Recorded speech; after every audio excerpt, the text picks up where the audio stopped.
Amigos míos, no sé cómo compartir o expresar con ustedes la felicidad que siento en estos momentos. Y es que después de casi un mes, finalmente tenemos a la todopoderosa escuadra de T1 una vez más en acción.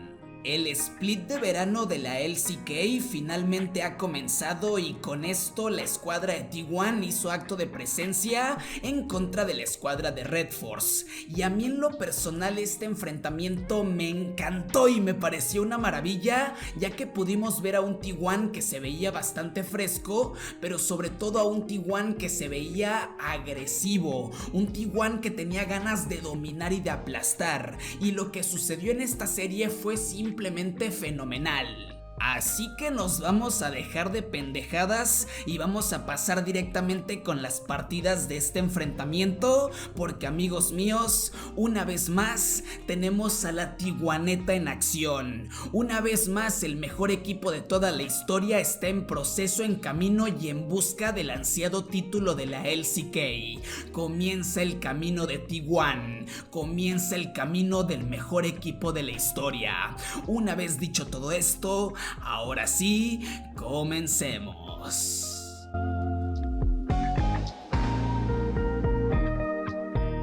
En la primera partida de esta serie tuvimos a un T1 que fue de más a menos a más. A ver, déjenme les explico a qué me refiero con todo esto. Principalmente tenemos que decir que T1 jugó con Kennen, Viego, Azir, Senna y Tahm-Kench.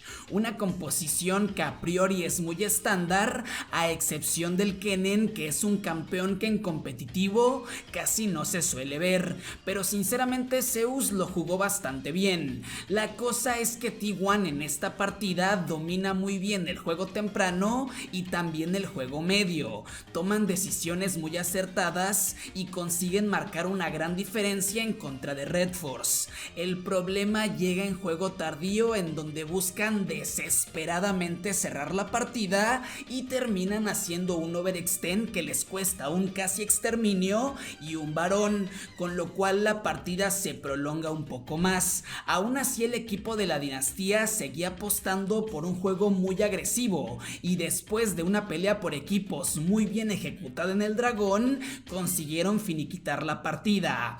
Algo que me gustaría recalcar de este primer juego es el desempeño de Oner, porque el tipo jugando con Viego fue una maldita locura.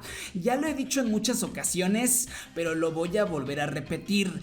Oner es un jungla que cuando juega con campeones carry es ridículamente bueno. Esta primera partida fue un dominio total en cuanto a peleas por equipo por parte de la escuadra de T1. Coming in as well, looking for some of these resets as he does manage to get the explosive charge down, but another nice use of a bit of that thick skin, and Carrier is just fine. Oh, he had actually just come back, did have some money on him, and now Dundun in mini-Gnar form has Gumyushi coming up, and once again he's going to be pushed out of the lane. No ult for Guma just yet, so can rest easy. Grubs, that was the best segue that I had. He will be able to at least... He's also Keen's grandson, Atlas! Come on, have you been paying attention? Oh god, he's going to be talking about this family tree the entire time. His fathers and fathers and fathers, okay. His great-grandfather was Smeb! Oh, now he's playing Kennen, it's just too beautiful. Oh god, alright, well, it is going to be Nongshim taking a couple of grubs. T1 did manage to grab their fourth presage that you could do with this comp that could eventuate in something good, as Sylvie here does have the Glacial Prison. Oner playing very aggressively, and that's because Carrier's on his way in. Guga's in trouble. Mega Inferno Bomb comes down, but unfortunately the depth charge just a little bit mistimed, and therefore the Mega Inferno Bomb doesn't really do too much. Fisher with some time in the mid lane, and Faker was roaming down. Nongshim intelligently backing away from that one. So very cool to see.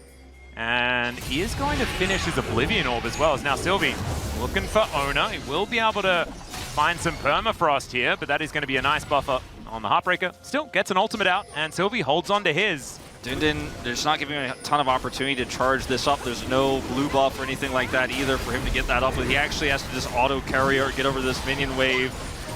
getting closer to it. But Yeah. he's under threat, and then now this is a good opportunity. I mean, look, Fisher can rush this dragon down so quickly. I think T1 are just going to have to let this one go. Yeah, too much vision control here for Nongshim. They had control of the river. Face checking wasn't really an option here for T1. And there is the Horizon focus now done for Jiwoo. Trying to keep this turret alive. I think they will. Oh, Dundun, that was beautifully played by Zeus here as he dash cannons, and Dundun runs the other direction. It looks silly from Zeus, but Dundun has sealed his own fate. As on the top side of the map, we get a big ol' zoom from Jonah Strong as Sylvie flubs the ultimate, unfortunately. So no punish on the cross map here for Nongshim, and T1, they'll just get another kill under Dundun. Yeah, man. Missing, man. He's like, man, stop. He's on his throne of glacial prisons, you know, and crystal arrows. Yeah. Oh, and we got another team fight as Jiwoo is really dead. Zeus is so huge. Yeah, he has just come out of his short break, and he's like, I'm gonna play cannon, I'm gonna kill everyone, and that's what he's gonna continue to do. As another Yordle is on the ground, he's like, I am the Yordle that's allowed to exist in this game. He killed 3 of them, one after the other. But he probably still would, with that setup, it would not have mattered. And now, finally, they will get that mid-turret. As Oner, will he get punished for it? There's no one near Sylvie, but there's a... Ziggs ult. Okay, Dundun teleports in. Yeah, Dundun does have a decent Nabar as well, as he's about to hit Mega Gnar. There's the flash. No! Another miss, unfortunately, as Oner is in the mist, heading towards that top side. Fisher, maybe you can... No, he's a bit too far away as... cue the music as they got him right. Down Permafrost, that one's targeted, baby. No! Never mind, it doesn't matter. He's back into the mist once again. The Gnar goes completely the wrong direction, and I'm so sorry. I get up and walk off the stage if that's me. I wanted to, man. I'm not gonna lie. I was flipping my microphone. Yep. And this is the very serious. We're going to win. Okay, watch this part. Watch this part. Yeah. Watch where he dodges it. Oh, deft play Yeah. from Oner. Yep. I'm glad we got the first prison for that. I mean, he did aim it towards where Oner's base was sort of... yeah, there's no saving it, really, is there? And What does he say? What does he say? Okay, that was clever. He wasn't even on the screen. Well, he can't see him, obviously, so he doesn't know. He just guessed, but like, he's on. He might be on like Google.com/flights right now. He might be sending a message to the LEC production. Things have gotten too silly over here. All right, so well, I mean, T1 are just grouping and taking turrets off the map. We haven't been talking about this game in a very serious light because you can't hit me because I press Zhonya's. Zeus says you can't hit me because you're dead. That's been his theory on this champion for a really long time. As there is, unfortunately, another dead Dundun carrier with a beautifully placed Abyssal Dive. And just set up for all of that damage, like you were saying. dodge the Abyssal Dive, he could not. How it goes. Wait, no, Baby Yoda doesn't sound like that. I don't know. He just croons and stuff. As... All right, Mega Inferno Bomb coming down. They're trying to get a kill onto Carrier. They get him right. He is so tanky. Okay, they got him. Finally, he is going to be taken out. I thought maybe he was going to survive there as a Heartbreaker over, but Fisher actually flashes it. It's a double for Sylvie. And now Zeus is here. Guga is just going to die. Faker is able to pick up that kill after just the edge of the dash cannon from Zeus helped him grab that with a Sand Soldier auto. And T1 are going to try and knock down this bottom inhibitor turret, but they're not actually going to stick around. They lose Oner, they lose Carrier. They don't push. As Carrier is just chilling here. Meanwhile, we got a Faker had his back stopped. I was actually wondering whether that was going to happen. And Fisher is able to cancel it. Zeus, he finds a slicing maelstrom, but unfortunately would have really liked his Zhonya's, so maybe that's a caster curse as well. And they get two. Both solo lane is dead. The Baron is up. That's bounty gold. They need 25 seconds. They need 25 seconds. Dundun on the turn. There is Guga with a decent hook. Carrier able to tank for a while, but there is no way that they could do anything about it. And Nongshim, they turn on a dime. They grab the pick. Can get a big push, but they have to be wary now of that teleporting cannon because he didn't use the TP. As this is Faker getting caught here, interrupted on his back. And just a lot of greed, honestly, here from T1. Zeus also getting caught by the satchel tarts. Decides he can 1v4 and decides to flash in an ult. So if that's not happy game, I don't know what is. But look, he almost made it happen. Like, I was actually a little bit scared for a second. And then instantly builds an arm guard as well, I'll have you know. Yeah, he's like, all right, well, maybe this is now we need to play a little bit more respectful. But they're going to get soul point off of this. They have the Baron Ball, cooldown, and Ziggs interacts with Senna. She disappears. Yeah, 100%. as Sylvie is brave enough to try and go for Oner once again. He flashes this time around. The Glacial Prison will be respected. And that's how most of the time it should go, not like the weirdness that happened before. That was much better as Zeus. And Dundun is also, he's level 18, right? Like, he's got his 3 items, and yes, he's... Okay, Zeus is going to stun him up. He does have his Merc Tread, so that's going to make him okay. As okay, Bishop finds the Buster Shot. There is the Zhonya's from Zeus as Dundun finds himself in a very awkward position and will be cut down. But Zeus is out of the fight for the moment. Carrier is just going to gobble up Fisher, though. And now the Abyssal Dive comes in. He's trying to get out. Fisher survives for so long, but Oner is able to pick it up, and now the resets come in. How many? It's like resets on resets right now as he does get one with the rocket jump also. And now Carrier finds the tongue lash. Sylvie not going to get knocked up, but he is in so much trouble. And Nongshim, they did so well to try and bring it back, but like dominoes, they fall one after the other. And T1 will be able to find the fight. It'll take a while because Sylvie's got a decent health bar, but there is the ace, and it is clean from T1. Yeah, unfortunate for Nongshim there. Really a sloppy catch there on the bottom side. Dundun not able to use his Mega Gnar there, unfortunately. Good Zhonya's there from Zeus. And his play, it looked greedy. I was worried for him, but ultimately will be what causes Nongshim to lose this game as Fisher tries to turn around and fails, and T1 will win it in the end. And I don't mind. I just love the fact that there is so much drama. Whenever we have a Nongshim versus T1, it never disappoints. Faker picks up a double as he shuffles them out of the fountain. En la segunda partida de esta serie, una vez más se repite la misma fórmula de la primera partida. T1 juega con K'Sante, Vi, Azir, Senna y Ornn, con lo cual tienen un juego temprano muy fuerte, un juego medio bien dominado y bastante acertado, y una vez más el problema es la desesperación en juego tardío, en donde sobreextienden peleas o intentan ser más agresivos de la cuenta. Curiosamente pasa lo mismo que en la primera partida. T1 extiende un empuje por la parte central del mapa, RedForce los termina agarrando mal parados y esto les termina costando un varón. Una vez más, T1 vuelve a apostar todo a su manejo de peleas por equipos y termina fulminando por completo a RedForce.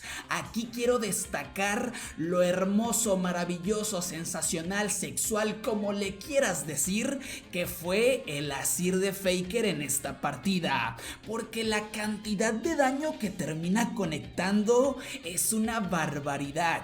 De hecho, hay un momento muy específico en donde desaparece al mid laner del equipo rival. Fue simplemente arte lo que hizo Faker en esta partida. Whoever, well, let me know on Twitter who else coined it. Otherwise, I'm giving it to Wolf. Okay, all right, I'll take it. As Oner is going to be able to take this one down, but Sylvie is here. Time for us to come in as well, and does just wait for him to get over the wall before he chases him down with that one. Close call on that. If the permafrost hits on the other side of the wall or interrupts his dash through it, might have to flash there. So Sylvie really getting a lot of value in this early game. Was pretty high resource last game as well. That's a nice satchel there from Jiwoo. With Faker gets here first. Baker having 6, I just don't know if you really want to try to force this Nongshim. And that Emperor's Divide can be fight-changing. Oh, Hook is going to connect, but it is on to Zeus. Colmy now waiting for his opportunity. He just dives on in. Emperor's Divide pushes him out immediately and all out. He's going to get rid of the Tristana. Gumayushi's already taken down Sylvie as well, and it's an absolute disaster here. Oner also tanking forever. Finally, he falls down, but Guga has to overextend in order to get it, and it's a double kill for the K'Sante. It looked pretty good for a few moments, and then it was all over for Nongshim. The problem is no matter what engage you end up getting in that scenario, Faker says no. Yep. And it's kind of all over there. Zeus even using him to taxi where he wants to go. Oh, even after the flash, caught by the Glacial Prison here is Gumayushi. So he's going to have to burn his flash. Different takes on how Fearless works because you have to have different rules in every region. Oh God, I didn't know that that was the way. Oh man, I hope we get some cool rules. Yeah, in the LCK you only do it for CL. Yeah. Instance, but he handles it well. He's also got flash. Faker just walking towards Colmy. Nice flash. He's able to get out of it this time. Sylvie doing one of his patented ultimates here underneath the turret. And they are going to be able to make their way out. as Hook just narrowly avoided by Faker with the blast cone. Can't avoid that one though, as he does flash to get himself to relative safety. Mihail with a nice flash Q, but that's about all he really got out of it. Dawning Shadow comes in, decent little hook. Mihail stays alive for quite a while, and Sylvie gets over the wall. Oner will go down, but it's another double for the Kazante, and they just took too long. And Zeus is going to be able to cut them down. Carrier finds the knock-up onto Sylvie as well, who's on the wrong side of the rift here, and he just gets searingly charged. Fortunately for Sylvie, not able to find that one. Hook is going to connect here from Guga though, as Carrier in position.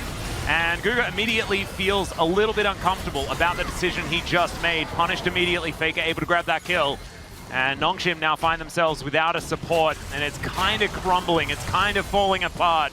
And it's feeling like T1 just has Nongshim exactly where they want them. It really does.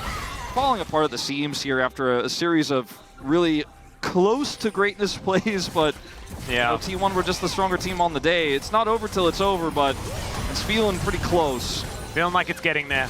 I also think that T1 upgraded their draft as well with this one as Cease and Desist comes in. Mihail is going to get all-outed and destroyed. The Mega Inferno Bomb just not as mega as it has been in other games in the past. Yeah, that's like the moment where, you know... Okay, hold up. All right, Sylvie, he's looking to try and get out of here. Might be able to do so as Bellows Breath is going to absorb the Glacial Prison. Pulled back by Zeus as well, and he is just being thrown around like a ragdoll, or a rag 4. And Oner was fighting Mihail and realized that he is not Zeus, and that's not a blast cone, and he's able to get out. Yeah, a bit of flanking, a very deep one is...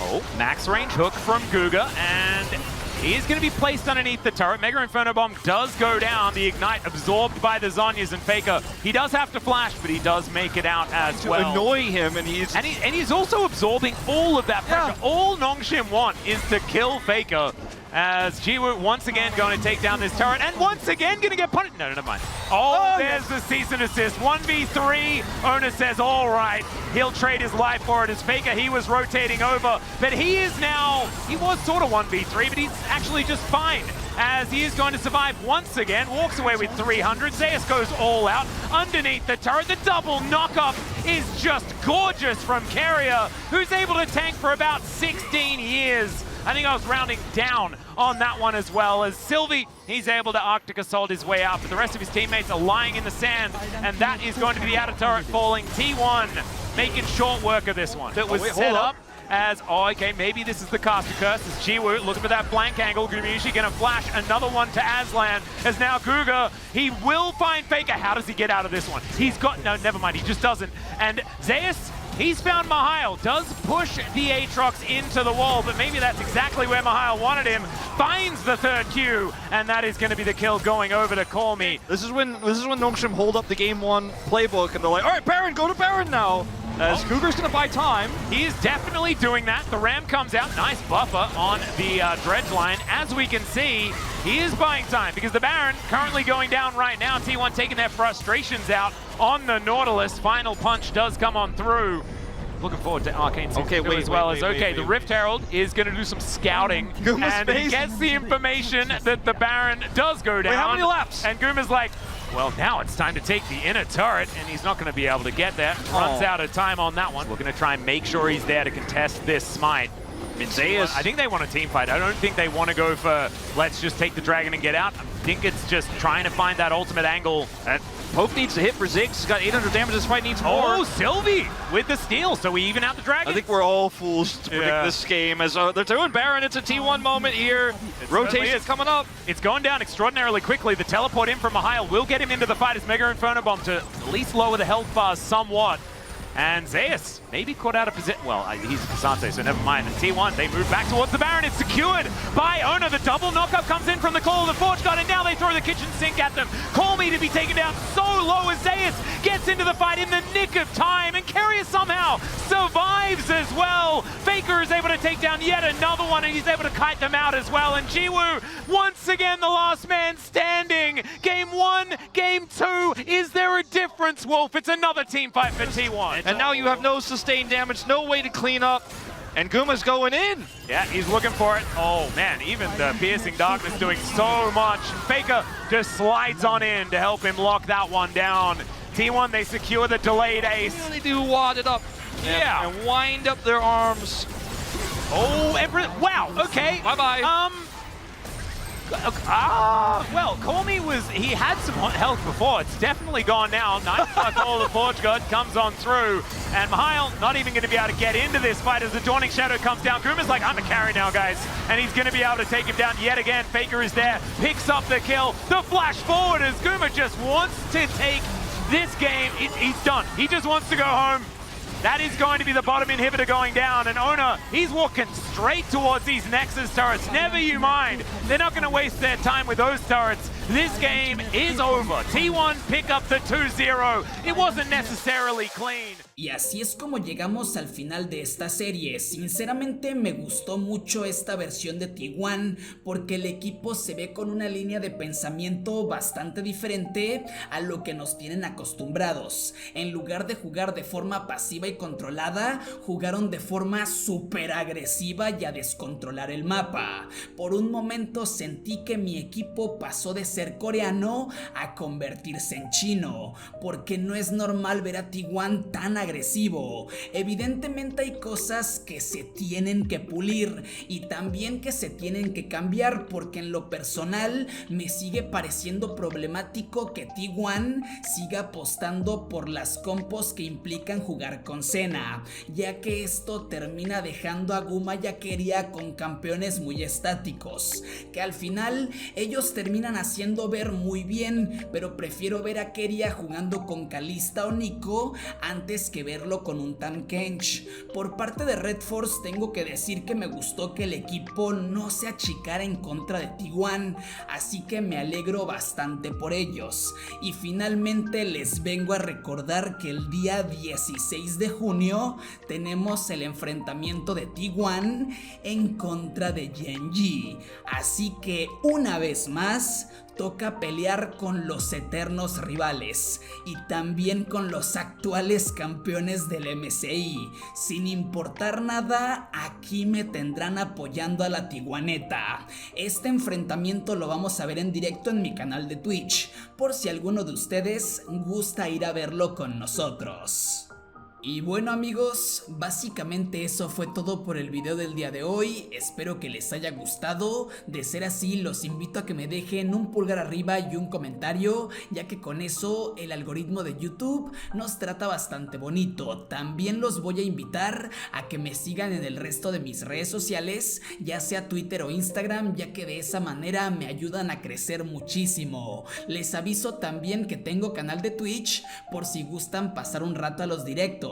Como siempre, muchas gracias a los miembros del canal, gracias por seguir apoyando económicamente a este contenido y les recuerdo que pueden compartir este video con todos sus amigos, amigas, la persona que te gusta o qué sé yo. Y suscríbete si es primera vez que ves uno de mis videos. Yo soy embeejay y nos vemos en la próxima. Adiós.